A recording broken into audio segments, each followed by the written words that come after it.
Okay, as most of you have probably figured out by now, I really don't get into reproduction radios or record players, and I despise the current brand of Crosley radios and record players. In fact, I just as soon burn one as to look at it. However, I did pick up this Thomas AM/FM cassette player reproduction cathedral radio from 1989 at the flea market today, and the main reason I picked it up is because whenever I was around 13 years old and getting started into collecting old radios, I wanted a tube-type cathedral radio, but obviously couldn't find one, so my dad gave me a Thomas reproduction identical to this one for Christmas. Now, the one I had never worked worth a flip from day one. On AM, it motorboated like crazy, and FM wasn't much better, and the side-mounted cassette player didn't last very long. But I kept it for a number of years. I think in the early 2000s I gave it away.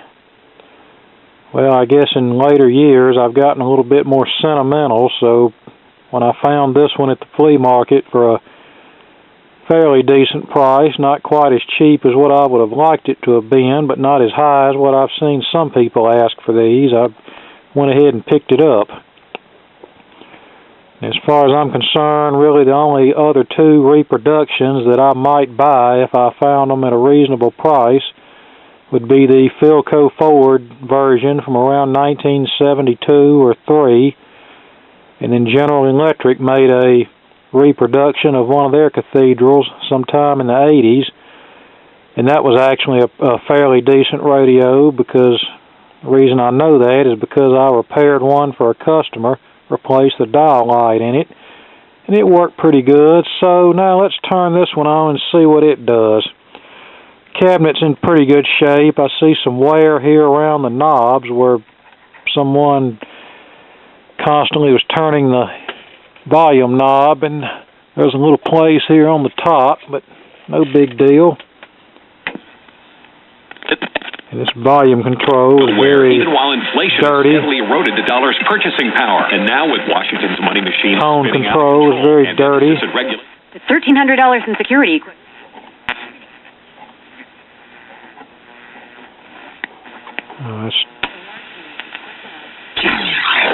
Good Time Gospel Radio, 1390 AM and 93.1 FM, WMER.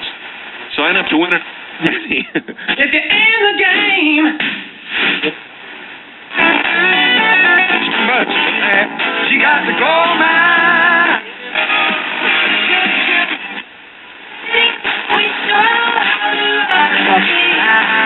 Diane Lukeman. From the AIDS Healthcare Foundation. This one appears to be working much better than the one I owned.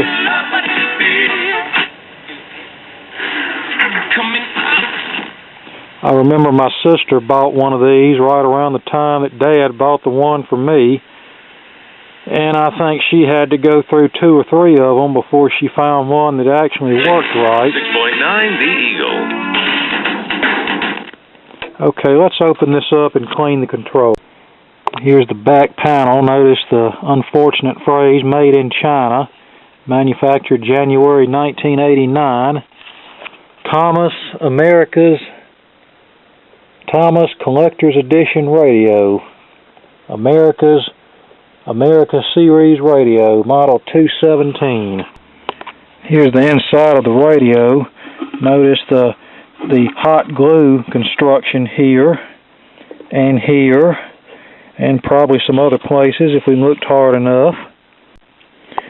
Here's the chassis, and unfortunately it looks like I'm going to have to remove the chassis in order to get to the controls to clean them, and the little dinky speaker. Far cry from what you would see in the genuine early 1930s version of this radio. Okay, I now have the potentiometers cleaned.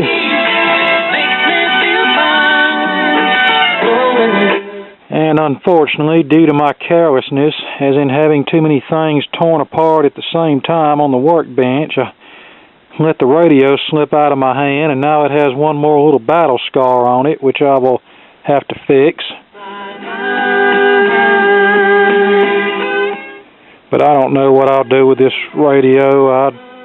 It'll probably remain here, but if somebody wanted to buy it bad enough from me, I would probably sell it to them, because let's face it, these Thomas radios are still fairly common, so if I decide I want one for sentimental reasons, I shouldn't have a problem finding another one, should I sell this one.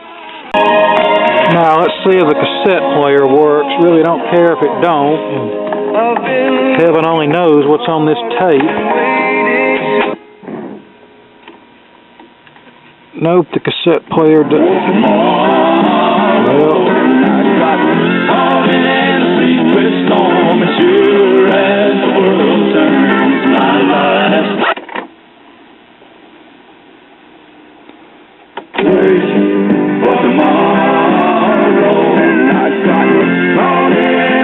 Well, it doesn't work too good.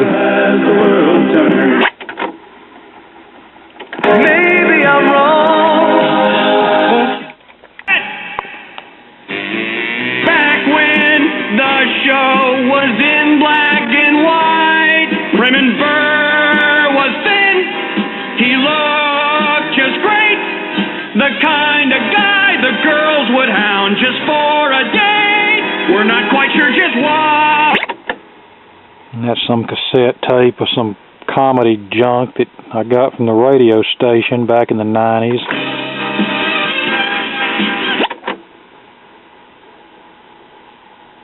It works. Could probably stand to use a belt and some cleaning, but I'm not that into fixing this.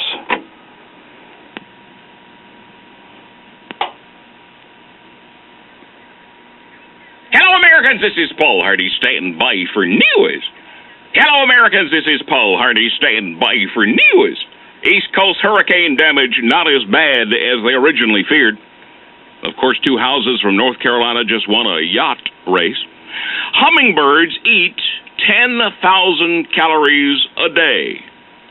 Little bitty hummingbirds. Doctors say you could have that much if you sucked it through a flower. Page 2. There are seashells in most American bathrooms. Somewhere there must be a beach where toilets wash up. Good news for bedwetters. You can get a break on insurance listing yourself as a fire extinguisher.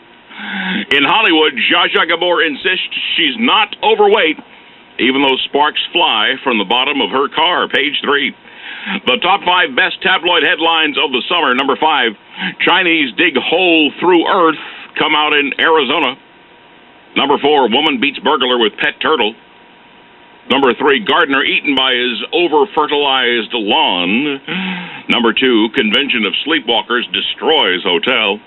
And the number 1 best tabloid headline of the summer, man killed during chubby stripper lap dance. Paul Hardy. Good name. Man killed during chubby stripper lap dance. Paul Hardy. Good name. Okay. Turn this down before the copyright police jump me. Okay, here we are back together, and a little brown shoe polish fixed up that little ding place that I created.